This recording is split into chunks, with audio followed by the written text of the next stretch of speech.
안녕하십니까. 2020년 6월 24일 최병무 이펙트 시작하겠습니다. 어제 국회 법사위원회가 열렸는데 요즘 뭐 국회는 그 민주당 단독으로 열리고 있죠. 그 법사위원회의 장면 좀 소개해드리고 제가 그 말씀을 드리겠습니다. 어제도 그 한명숙 전 총리 1심 무죄, 2심 유죄 이 부분에 관해서 이제 집중적으로 문제 제기를 한 사람도 있는데 그게 이제 약간은 좀 어려운 얘기인데 공판 중심주의라는 것을 가지고 문제를 삼았습니다. 박범계 의원이 이제 조재현 법원행정처장한테 공판 중심주의가 노무현 정부 때 도입이 된 건데 공판 중심주의야말로 검찰에 대한 민주적 통제 그 최고의 방안이다. 일선 재판에서 공판 중심주의를 잘 적용하고 있다고 보나 이런 식으로 질문을 했습니다. 공판 중심주의라는 건 무슨 얘기냐면 공판, 그러니까 재판이죠. 검찰의 수사 결과 나타난 여러 가지의 그 뭐 성과 이런 거보다는 재판에서 그 피고인이나 이런 사람들이 어떻게 주장하느냐 이거에 따라서 재판의 결과가 결정이 돼야 된다 뭐 이런 건데 기본적으로 틀리지는 않습니다. 그러나 이제 흔히 이런 일들이 있습니다. 수사 중에는 이런저런 것을 인정하였다가 그 후에 여러 가지 사정 변경이나 아닌 거 뭐 이런 것 때문에 법원에 가서 그걸 부인하는 경우가 꽤 있고요. 심지어는 그 법원에 가서 위증을 하는 경우도 꽤 있습니다. 한명숙 전 총리 사건 같은 경우가 바로 이런 유사한 일이 벌어졌는데 여기에 대해서 조재현 법원행정처장이 뭐 미흡하다는 지적이 있을 수 있다 이렇게 얘기하니까 박범계 의원이 이제 한명숙 전 총리 사건 얘기를 들어가면서 2심 판단은 공판 중심주의 후퇴다니까 2심 판단이 잘못됐다 이런 얘기입니다. 그러니까 무슨 얘기냐면 1심에서 무죄 이게 맞다. 2심에서 유죄로 뒤집힌 거는 잘못된 것이다. 이렇게 그러니까 그렇게 얘기를 했고요. 근데 이게 3심에서 대법원 전원합의체로 넘어갔죠. 거기서 9억 원 뇌물을 받은 것으로 되어 있는데 3억 원 부분은 13명의 대법관이 아무런 이의를 제기하지 않았습니다. 그리고 6억 원 부분에 대해서는 8대5 정도로 갈렸는데 그런데도 불구하고 2심 유죄가 잘못했다고 지금 지적을 하고 있는 겁니다. 그 다음에 또 이 송기현 의원이라는 사람도 한명숙 전 총리 사건을 보면 판사들의 인권에 대한 감수성이 미약하지 않나 생각한다. 수사 과정에서 법원이 아무런 인식이 없었다는 것이 이상하다. 이런 식으로 얘기했고 여기에 조 처장은 기본적으로 동의한다. 뭐 이런 식으로 얘기를 했는데 이건 무슨 얘기냐면 한명숙 전 총리 사건이 이제 지금 현재 서울중앙지검의 인권감독관실에서 재조사를 하고 있고요.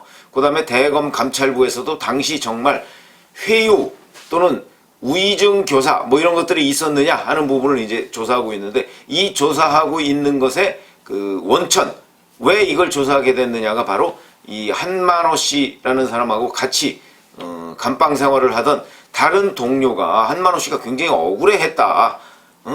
그러면서 사실은 뭐 검찰 수사에서 뭐 이러저러한 그 얘기를 우리 보고도 해달라고 검찰이 그러더라 뭐 어쩌고 이런 그 재소자의 주장 하나를 근거로 해서 지금 이런 얘기를 하고 있습니다. 그리고 한만호 씨가 썼다는 그 비망록. 근데 문제는 이 비망록은 이번에 새로 나온 게 아니고 당시 대법원 제가 한 차례 유튜브 해드린 적이 있죠. 대법원 그 대법관들 그 논의 과정에서도 비망록의 신뢰성이 굉장히 핵심 쟁점이었습니다. 그런데 그 비망록이 새로운 사실이 아님에도 불구하고 지금 그 문제를 빗대서 계속해서 한명숙 전 총리 사건 재판 또는 수사가 잘못됐고 재판도 잘못됐다는 얘기까지 지금 나오고 있는 겁니다. 박주민 의원도 이제 최근 사법농단 관련해서 뭐 임모 판사에 대한 1심 판결을 보면 우연적인 행위를 했다고 해도 정직이다. 정직 끝나면 바로 복귀하는데 국민이 그런 사람한테 재판을 받을 수가 있느냐. 뭐 글쎄요 이 말은 뭐 굳이 틀렸다 이렇게 얘기하기 좀 어려운 것이고 그 다음에 판사 출신이죠. 최기상 의원 이 사람도 뭐 사법개혁과 검찰개혁은 21대 국회에서 아주 중차대한 문제다. 해방 이후 우리나라가 70년간 사법 과잉 시대에 놓였다고 생각한다. 뭐 이런 식으로 얘기를 했고요. 그 다음에 백혜련 의원도 20대 국회에서는 공수처법과 수사권 조정 논의로 사법개혁이 뒤로 밀린 형국이다. 21대 국회에서 사법개혁에 다시 첫 발을 떼야 된다. 가장 큰 핵심은 법원행정처 개혁이고 제왕적 대법원장 지위 문제나 인사제도가 가장 큰 문제다. 이런 식으로 얘기를 했습니다. 글쎄요, 이제 우리가 검찰 개혁, 그럼 검찰을 개혁해야 된다는 대의를 부정하는 사람 아무도 없을 겁니다. 근데 문제는 그 검찰 개혁이라는 여권의 용어가 결국은 조국 전 법무부 장관 일가 수호, 이거와 직결되고 있기 때문에 많은 국민들이 검찰 개혁이라는 구호 자체에 대해서 거부감을 가지고 있습니다. 그러면 그게 결국 조국 전 법무부 장관 부부의 그 수많은 그 범죄 의심 행위들을 없애는데 그런 용어로서 동원된 게 바로 검찰개혁이거든요. 그러니까 검찰개혁해서 조국 전 법무부 장관 무죄로 만들자, 이런 것으로 받아들입니다. 우리 국민들의 상당수는. 그렇기 때문에 과연 그게 개혁이냐, 이런 이제 논란을 불러일으킨 대목인데, 바로 그렇기 때문에 지금 여권에서 주장하고 있는 검찰개혁 이 부분에 관해서 국민들이 그냥 뭐 검찰개혁에 대해서 동의하느냐 여부를 하면 동의한다가 훨씬 많죠. 당연히 개혁한다는데 뭐 누가 그거 하면 안 된다 이렇게 얘기하는 사람 누가 있겠습니까? 많은 지금 민주당이 쓰고 있는 검찰개혁이라는 용어는 조국 수호하고 거의 같은 것이다 라고 생각을 한다면, 많은 국민들이 이 여권이 추진하고 있는 검찰개혁 이 부분에 관해서는 부정적인 인식을 하고 있다는 것은 그동안의 여론조사나 이런 걸 통해서도 여러 차례 드러난 적이 있습니다. 그러니까 검찰개혁과 조국 수호 이 부분을 한꺼번에 묶어서 물어보면 부정적인 의견이 많고요. 다만 검찰을 개혁해야 되느냐 뭐 이런 것만 물어보면 당연히 압도적으로 그거야 긍정적인 의견이 많을 수밖에 없죠. 자, 그런데 지금 이 사람들이 얘기하는 또 사법개혁은 한명숙 수호입니다. 한명숙 수호.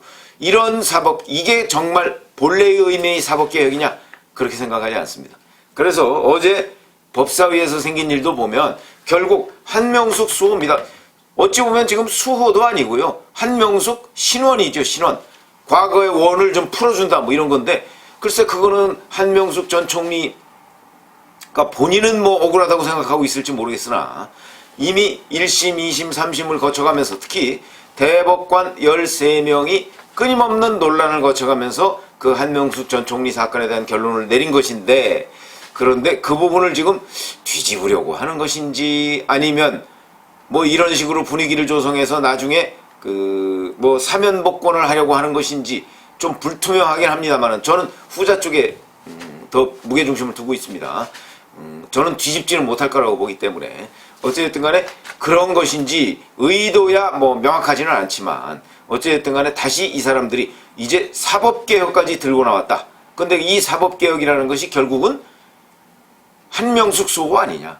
전 이런 생각을 갖게 됩니다. 그래서 이게 이 장면에 대해서 진중권 전 교수가 또 그냥 넘어가지 않았더군요. 개그 콘서트 뭐 이런 식으로 얘기했습니다. 그러면서 한명숙은 결백했다. 9억 원은 깨끗하다. 이런 조롱조의 그 글을 남겼습니다. 검찰이 잘못했다. 법원이 잘못했다. 그냥 법을 폐지하면 그분의 죄도 없어진다. 이렇게 얘기를 했습니다. 그러니까 그냥 뭐 굳이 뭐 법 만들어서 그 법을 가지고 누구를 뭐 조사하고 또 재판하고 그럴 필요 있나? 그냥 민주당한테 맡겨라. 뭐 이런 식의 그 뉘앙스로 보이는데 비아냥이죠. 비아냥인데 지금 상당수의 국민들, 상당수의 깨어있는 국민들이 저는 이런 생각을 할 거라고 봅니다. 아, 뭐 검찰개혁 한다고 그러면서 조국을 수호하더니 결국은 이제 21대 국회에서는 또 사법개혁을 한다면서 한명숙을 수호하는 거야? 이런 식의 생각을 하지 않을 수가 없는 장면이 어제 그 일단이 법사위원회에서 드러났다. 이 장면은 과연 무슨 장면이냐? 저는 바로 17대 국회 열린우리당 장면을 떠오르게 합니다. 지금 이해찬 대표가 그렇지 않아도 21대 국회에서 177석이라는 압도적 다수의 의석을 차지하니까 바로 열린우리당 그때를 기억하라는 걸 계속 경고 사인을 보내고 있습니다. 근데 잘 아시지만 열린우리당 때 이른바 108번뇌라고 하는 초선 의원들 108명이 있었죠. 이 108명이 정말 천방지축으로 국회에서 활동을 했습니다. 근데 그때에도 지도부가요 제대로 제어가 안 됐습니다. 그리고 이걸 제어하려고 하면 그 108명의 초선 의원들이 지도부에 대해서도 들이받았습니다. 그거 기억나시죠? 뭐 귀를 물어뜯겠다 뭐 이렇게 얘기한 그런 초선 의원도 있을 정도였으니까, 그렇다고 한다면 지금 이번에도 초선 의원 만만치 않습니다. 이런 초선 의원들이 더군다나 압도적 다수라는 뭐 올 1, 2월에 뭐 검찰 그 무리한 인사, 청와대를 수사하는 수사팀을 해체하는 그 무리한 인사를 하고 나서도 한 3개월, 4개월 뒤에 압승을 할 수 있었다는 이건 트라우마도 아니고 역트라우마죠. 이런 것에 대한 잘못된 기억, 이것이 저는 충분히 한명숙 수호를 외치면서 사법개혁을 하겠다는 이런 여당의 움직임을 부추겼다, 이렇게 생각을 하거든요. 그래서 그 17대 국회의 열린우리당 대자비가 느껴진다 하는 점이고요.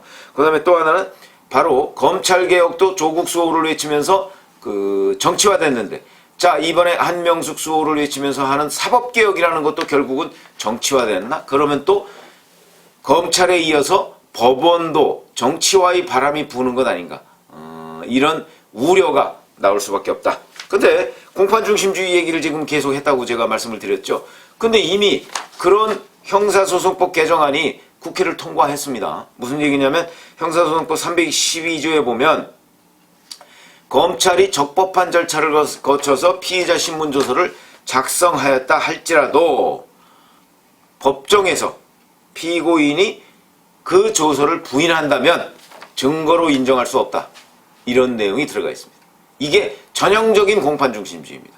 자, 이렇게 되면 그러면 이제 검찰에서 적법한 절차로 그 수집한 그런 조서, 이것도 법정에 가서 부인하면 끝입니다. 이렇게 되려면, 이런 조항이 실효성 있게 유지가 되려면 어떤 일들이 벌어져야 되느냐? 지금 현재 판사 엄청나게 증언해야 됩니다. 왜냐하면 판사가 실질적으로 수사를 다시 해야 되는 상황, 법정에서. 근데 그게 가능하겠느냐? 우리의 식정상 가능하겠느냐? 그리고 지금 당장 형사소송법을 이렇게 개정해놨는데, 자 그렇다면 이것이 당장 가능하겠느냐? 그러면 변호사들만, 제가 보건대는 변호사들의 역할이 훨씬 더 커졌다. 왜냐하면 이제 검찰에서 수사한다는 것은 거의 의미가 없어질 수도 있습니다. 검찰에서 대충대충 답변하고, 아니면 한명숙 전 총리처럼 검찰에서 거의 묵비권 행사했습니다. 그리고 가서 법원에 가서 이만저만하다고, 판사들은요 지금 훈련이 안 돼 있습니다. 수사에 대한 훈련이 안 돼 있습니다. 지금의 판사들은 조서, 검찰과 경찰과 이런 데서 넘어온 조서를 열심히 꼼꼼히 읽고, 그걸 가지고, 그러니까 일종의 기자로 보면 약간의 데스크 기능입니다. 기자요, 데스크 오래 하고 있으면요, 차장 부장으로 데스크 오래 하고 있으면 현장에 가서 취재해서 기사 쓰라고 하면 서툽니다. 못 씁니다. 잘.